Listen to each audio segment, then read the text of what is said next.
deities, except for me and you, I might add. Astrologically, Venus is in Leo right now. Astronomically, the moon is on the wane, and it seems we will soon be in the apex of our orbit.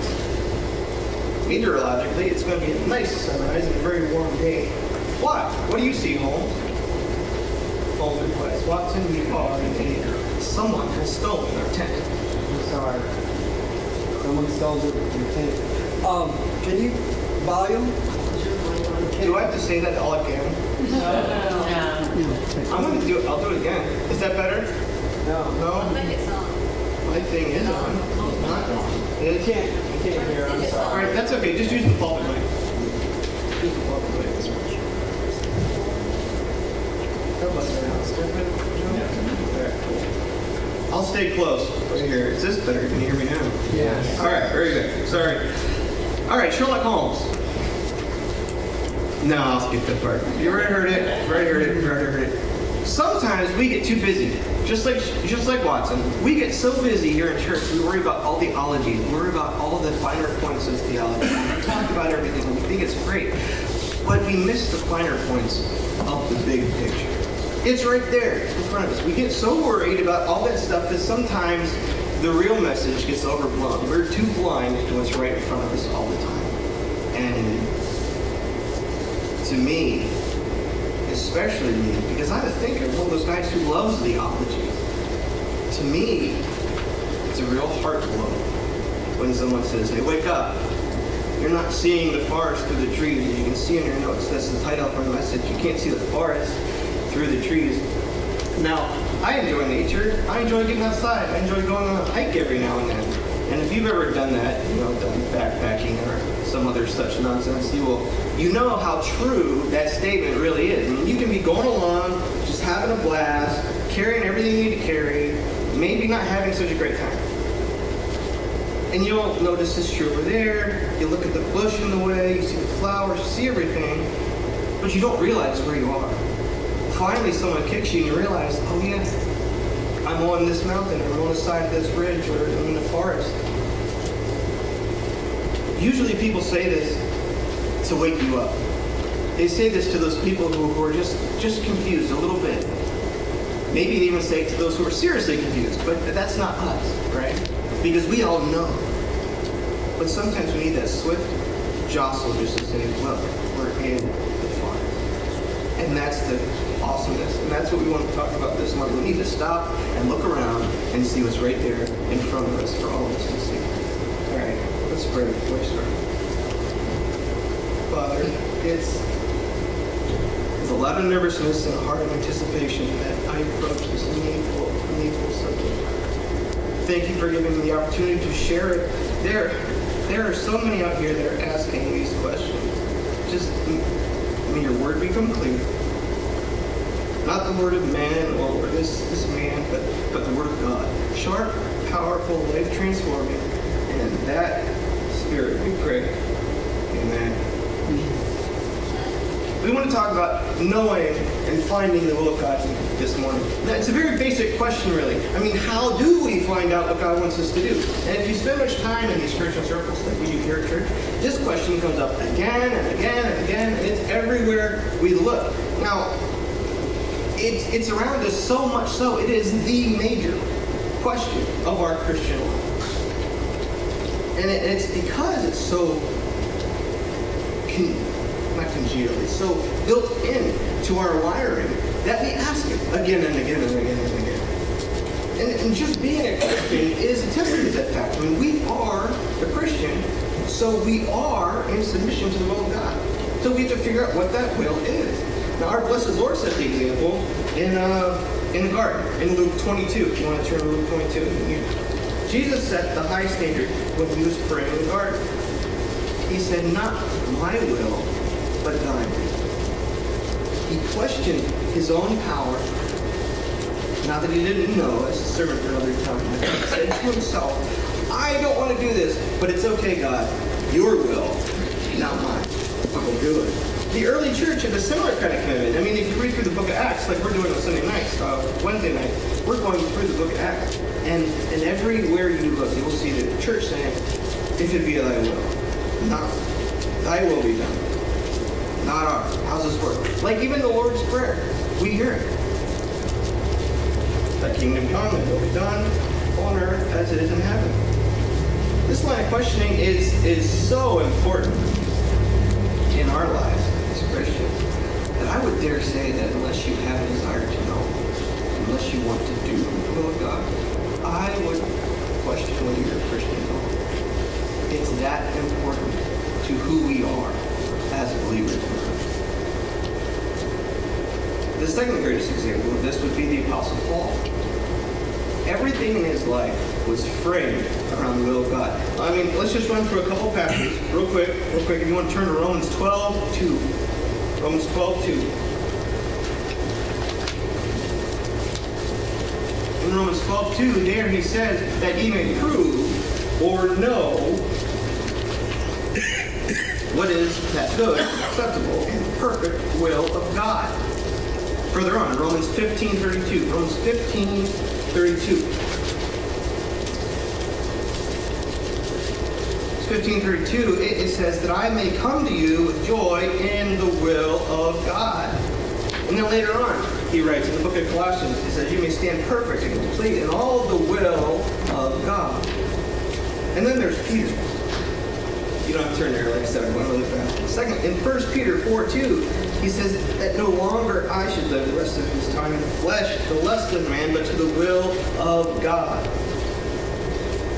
This is a distinguishing mark of a Christian. It's so, like I said before, it's so built into our life, it's so ingrained in our lifestyle that we can't escape it.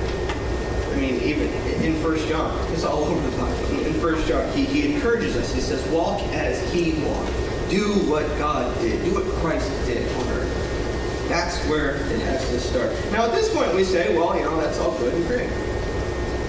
Well, okay, let's assume that all of us here, we're committed. We're all looking for the will of God. We all know that. So the next question would be, so how do we find it? Well, there's a lot of different ideas about how you find it. Some of them are quite scary, actually. Just check this out. There's a lot of people, there are certain people out there who believe that that you will never know God's will until you die.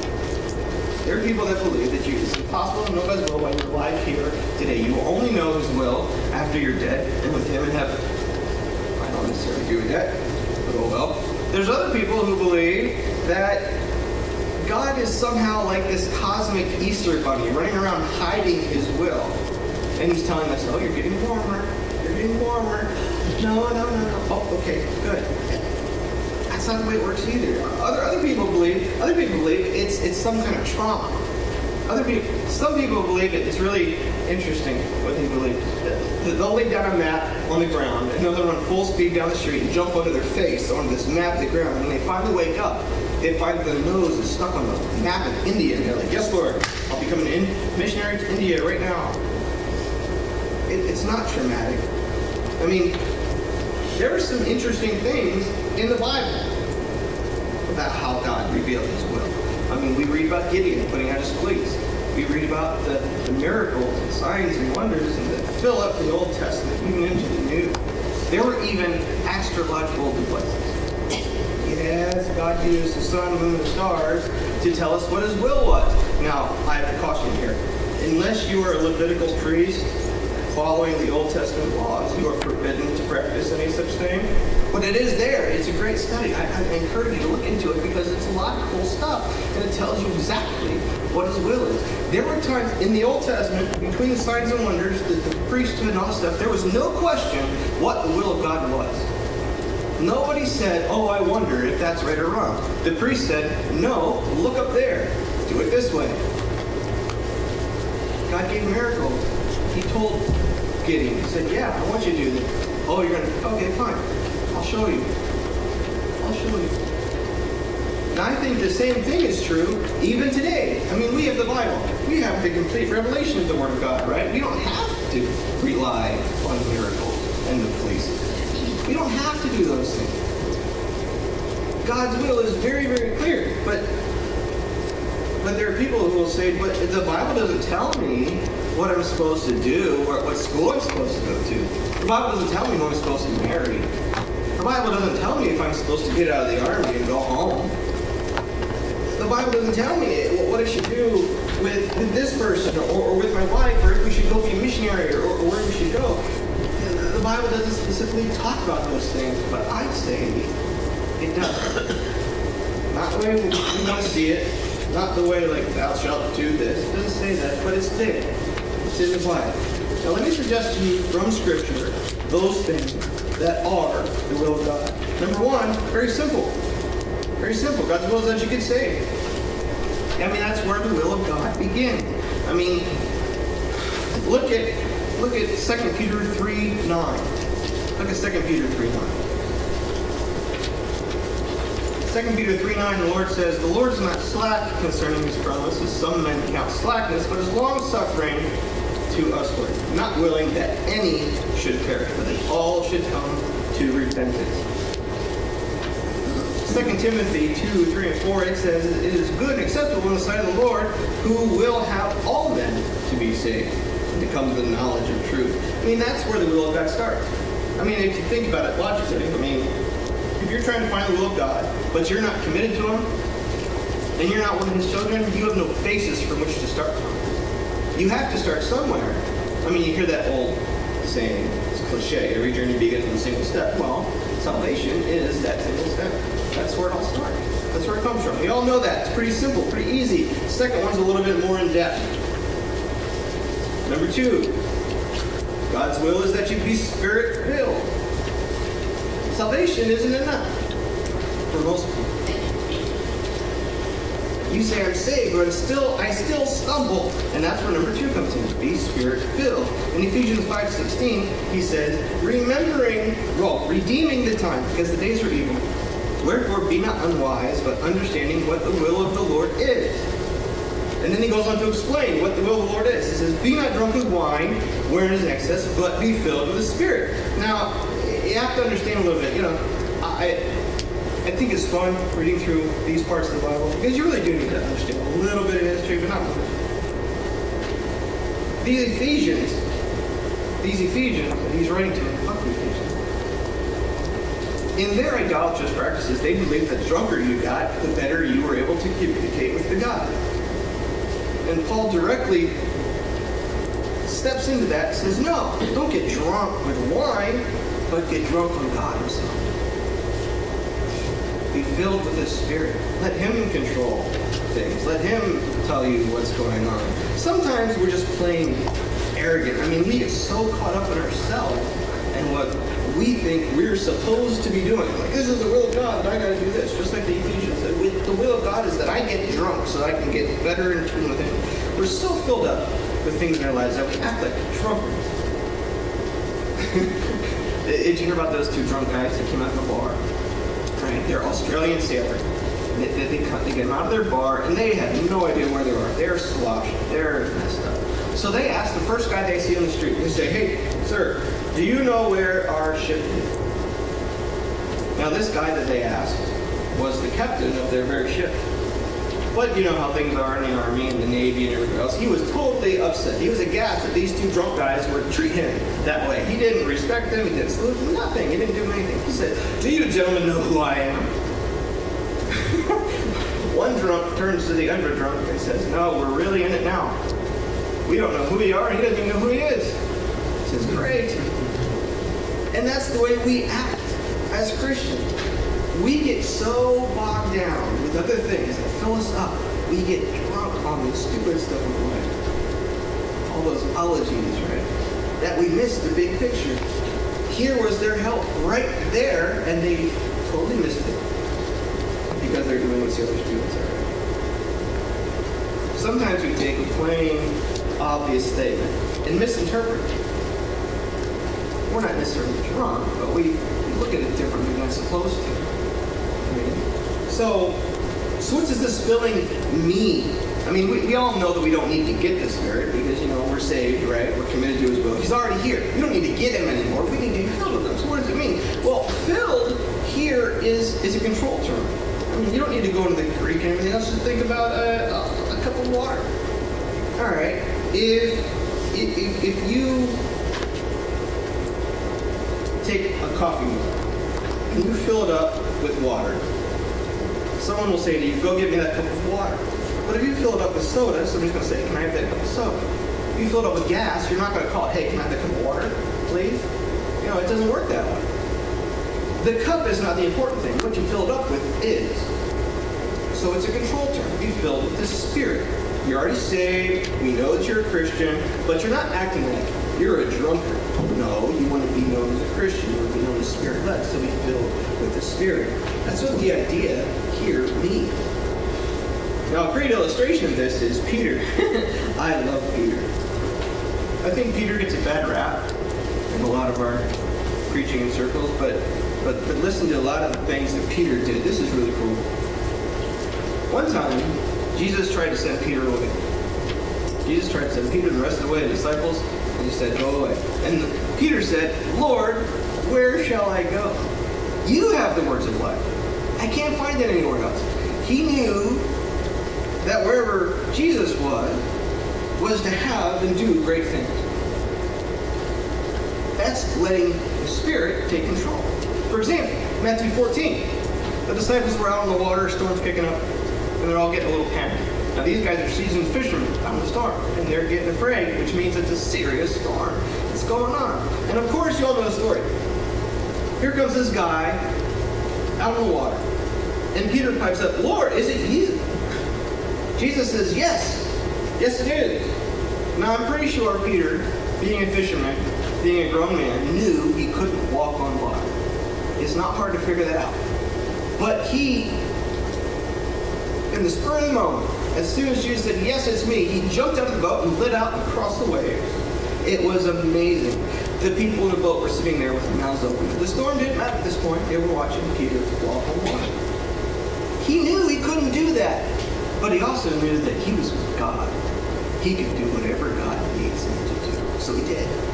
He did, and that was awesome. Next, we see Peter walking down the road with the others. They're talking about who Jesus really is. They're trying to figure it out. Some say you're Jeremiah. Some say you're Isaiah. But Jesus turns around real quick and says, okay, what was that? What was that? Some say I'm Elijah, Jeremiah. Okay, who do you think I am?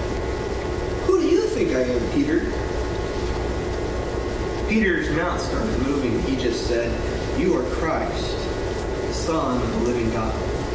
But no, it doesn't say so in the Bible, but you can almost see it. You can see Jesus just standing there, just stops, beaming from ear to ear. He says, Peter, man didn't tell you that, but God did, because you're filled with the Spirit. That's pretty cool. So not only could he do miraculous things like walking on the water, but he could say miraculous things too. That's what Peter knew, and that's what he did. And then he did it again. Remember back, I brought up Jesus in the garden. Inside the same scenario, Jesus is done praying. He's there with his disciples, and the soldiers have come to take Jesus away. So Peter grabs the closest sword he could find, probably his, and just starts wailing away at these guys. Now, on the surface, we think, hey, Peter, good for you. But just remember who's there, right? Just remember who's there. I mean, this is the Pharisees and the Sadducees, the ruling party of Israel, along with the Romans. I'm pretty sure they didn't do this all a little clandestine special forces type. They wanted a show. They wanted to see what was going to happen. They wanted other people to see what was going to happen. So it was probably the Pharisees and the Sadducees, all of them. There was probably the whole entire temple guard with them at this point. Probably most of the soldiers from Fort Antonia down the street that came with them. There was probably on the cusp of 500 people there that night. And Peter stood up and said he was ready to take them all on. One guy against 500, and now we start to think, a little foolhardy. Peter did something that was a little bit rash. But that's not the point. The point was he was with Jesus. Jesus just got done calling him Satan. But Peter didn't care because he knew where he was. He knew what he was doing. He said, I can say miraculous things, I can do miraculous things, and I've got miraculous courage to do it. Just like now, I'm going to grab my sword and I'm going to start wailing. I'm pretty sure he didn't try to get just Malchus's ear. He didn't say, okay, Malchus, just bend this way and I'll just get your ear. No, he was going for his head, and Malchus just happened to die. Peter was in it for the long haul. Peter was there. And it was all because of Christ, letting him take control of Peter's life. And Peter knew it. And that's where he was going. He was filled up with this idea of, wow, this is God. How come we as Christians can't do that? How come we've lost that? We used to. If you remember back when you were first dating, a lot of people, they were in awe. Some of us couldn't help but cry. Others, we honestly went out into the middle of the street and yelled at the people. Why don't we do that anymore? Why is it gone? That was number 2. That was number 2. Number 3, God's will is that you are sanctified. Be saved, number 1, be Spirit-filled, and then be sanctified. 1 Thessalonians 4:3. 1 Thessalonians 4:3. I'm just going to use this passage. Go ahead and turn there and follow through a couple verses. 1 Thessalonians 4:3. Straight up Bible. Whenever someone comes to me and they ask me, well, what is the will of God? What do you do? This is a great passage I turn to because it really lays it out. I can't explain anything here. It's all right in Scripture. It lays it out front to back for you. Ready? Verse number 3. What is the will of God? I immediately think verse number 3. For this is the will of God. Hey, that's pretty clear right there. Even your sanctification. Verse number 3. For this is the will of God, even your sanctification. There it is. What does sanctification mean? Well, he goes on. He gives us 4 principles. Even your sanctification, that ye should abstain from fornication. That would be anything to do with sex or sin. We're going to skip over that one quickly. There's the audience here today. Stay away from it. Stay away from it. That ye should abstain from fornication. Verse number 4. Every one of you should know how to possess his vessel in sanctification and honor. Some believe the term vessel here means your wife, your weaker ones. But I really don't think that's what it means. If you look at the context and everything else involved, I think he's talking about his own body. Treat your vessel with respect. Treat your heart, your body, eat it in a submission, do what you need to do. The whole concept here is all about you. Deal with the flesh. That is the will of God. Walk in sanctification and honor. Do you do God-honoring stuff? It's real simple. It's right there. Treat your vessel with honor. It's me, my vessel with honor. Do it. Deal with the flesh. Verse number 5. Not in the lust of concupiscence, even as the Gentiles which know not God. That was easy. Don't act like the godless heathen. Don't act like the godless heathen. All right, here we go. My one and only rabbit trail. Wait a minute. Is it a rabbit trail if I wrote it down? If it's in my notes, so it's not a rabbit trail. Okay, good. We're here. All right. The King James says, not in the lust of concupiscence. A lot of your versions don't have that word because it's a tough word. But here, let me show you something. This is what people go to school for years to figure out. Check this out. Ready? What's up with that word? What's up with concupiscence? All right.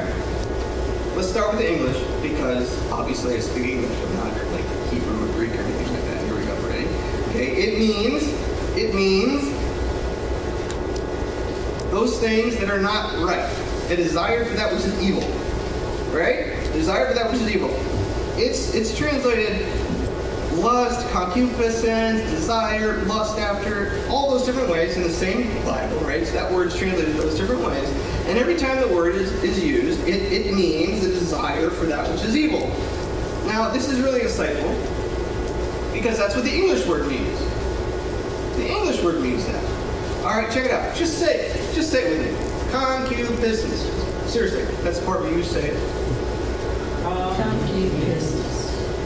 Some of you can't even say it. That's awesome, but it's true. Try it again. Concupiscence.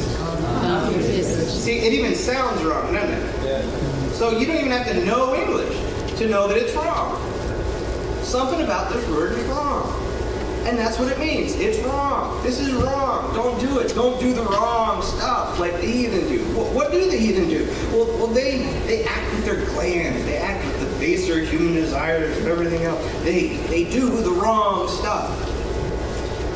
So the King James people didn't work hard at doing stuff to try to make it confusing. It was perfectly clear. It's wrong. It's messed up. It's perfect. Now on to verse number 6. Verse number 6, that no man go beyond and defraud his brother in any matter. That one's pretty simple too. Don't use people. Don't use people heartlessly to get what you want.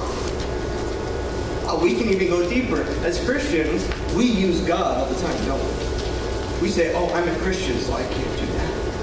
Or, oh, I'm a Christian, so you have to do this. Or, oh, I'm a Christian, so this is the way it works. Really? Really? How Christian are you? You're a Christian just because you say it. Are you saved? Is Spirit-filled? Are you truly sanctified? Are you living up to all those standards? Only then can you say, sure, I'm a Christian, so this is the way it works. Can you do what Peter did? No. Peter was more of a Christian than any of us. Any of us were.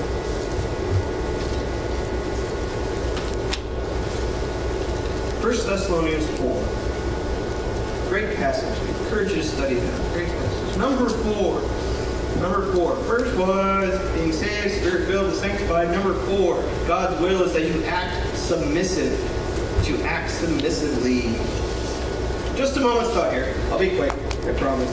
All right. 1 Peter 2:13. Submit yourselves to every ordinance for the Lord's sake, whether it be to the king as supreme, or unto governors, or unto them that are sent by him for the punishment of evildoers, for the praise of them that do well, whatever. This is the will of God. 1 Peter 2, verse 15. For this is the will of God. That's pretty self-explanatory. I don't have to explain that at all. It's right there. Number 5, fifth thought. God's will is that you suffer. You're saved, you're Spirit-filled, you're sanctified, you're submissive. And fifthly, God's will is that you will suffer. Again, in 1 Peter. For it is better that the will of God be so, that you suffer for well-doing than for evil-doing. And then again, it says the same thing back in Peter 4, verse 1. 1 Peter 4, verse 1. 1 Peter 4, verse 1 says, for as much then as Christ has suffered for us, arm yourselves likewise. For he that suffered in the flesh hath ceased from sin, that he no longer should live the rest of his time in the flesh to the lust of men, but to the will of God. And then in verse 19, wherefore let them that suffer according to the will of God commit the keeping of their souls to him.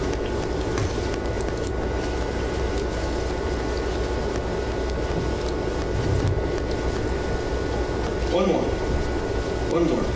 Number 6. Now that you've suffered,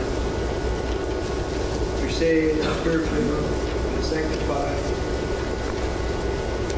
Say thanks for it all. The will of God is that you say thanks. 1 Thessalonians 5, verse 18 says, in everything give thanks, for this is the will of God concerning you. This is the will of God concerning you. Now, it's pretty straightforward there. In everything, give thanks. I'm not going to belabor the point. Now, you're going to say, you'll tell me, now, Josh, you just got up there and preached a message that we've heard time and time again. Now, I feel cheated. You didn't give me a straight answer. I wanted to know if I should get out of the army or not. I wanted to know if I should go be a missionary. I wanted to know, should I marry this girl or that girl? I want to know what school I should go to. You want an answer? I got one for you. This is great. If you're saved, you're Spirit-filled, you're sanctified, submissive, you suffer for the right thing, and you say thanks for it all.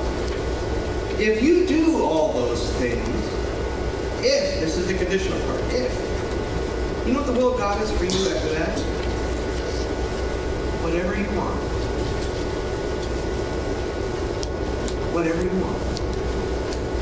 Some people are like, oh, I can't do that. That's self-will. I have to go knock on doors, and I have to put out places, and I have to do this. No, wait a minute. If you are saved and you are sanctified, who do you think is in control of your desire?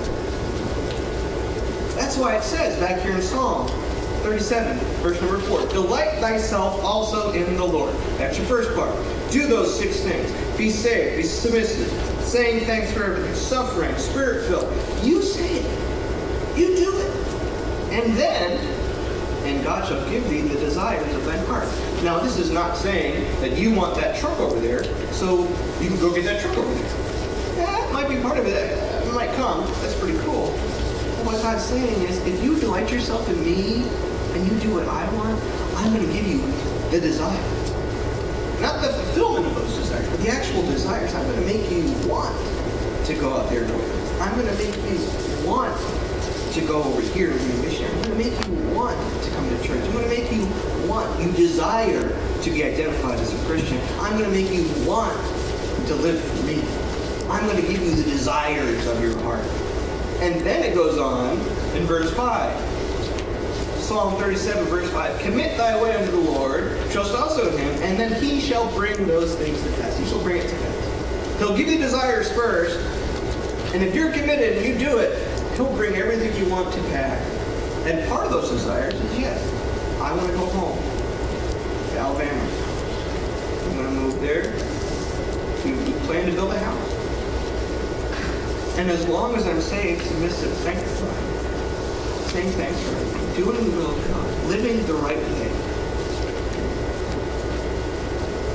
that's God's controlling my desire. And that's what I'm supposed to do. How about you?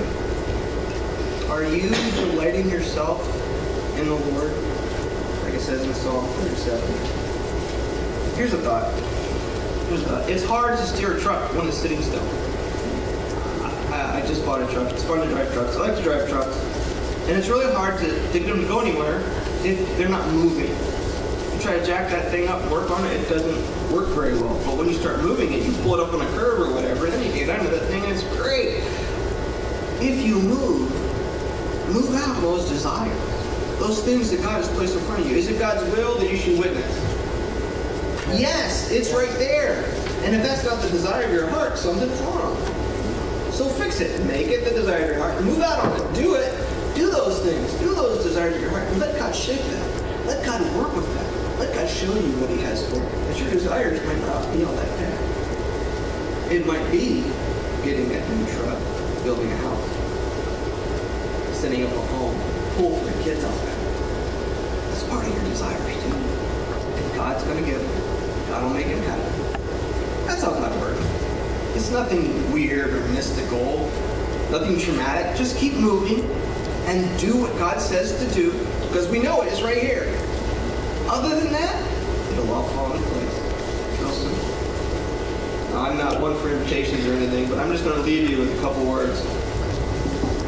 In the little itty bitty book of Jude, the last couple verses, an amazing benediction for people as we walk away, right? Here it goes. Now unto him that is able to keep you from falling and to present you faultless before the presence of his glory, with exceeding joy, to the only wise God our Savior, be glory and majesty, dominion and power, both now and forever.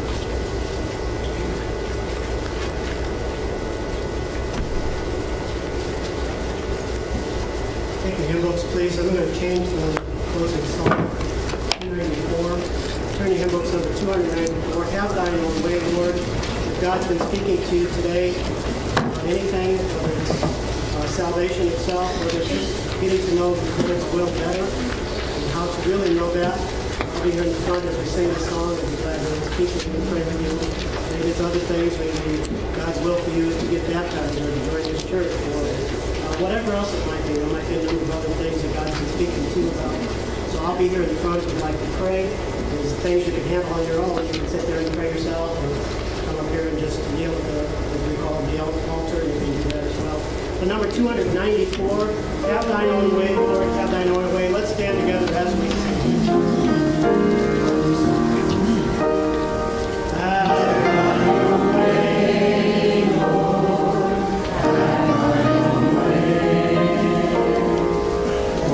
own way, Lord, have thine own way.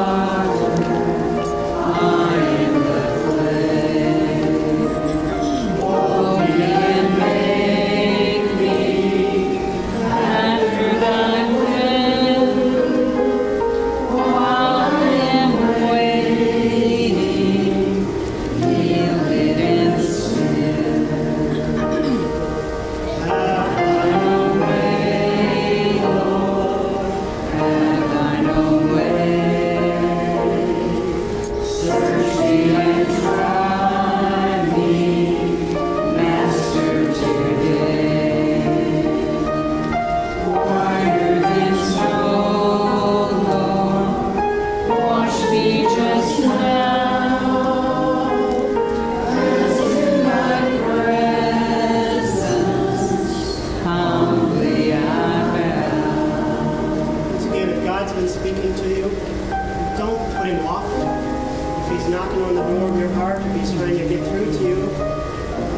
answer him.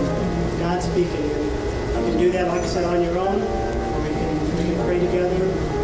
Just come up here if you can't kneel at the front, sit in the front pew, and just show your dedication to God and your desire to find His will for your life. But let's sing that last stanza, 294. Have thine own way. Have thine own way, Lord. Have thine own way. All that I need, absolute sweat. Fill with thy Spirit, till all shall cease. Christ only always living in me. Keith, would you dismiss this place today? Lord, Heavenly Father, we just praise you and thank you for this day, Heavenly Father. Lord, our desire is for you to live in us, Heavenly Father. Lord, that your will be our will, Heavenly Father. Lord, we follow your path, your leading, Heavenly Father. Lord, what we say and do to bring not only honor and glory to you, Heavenly Father, bring others to know you also. In Jesus' name, amen.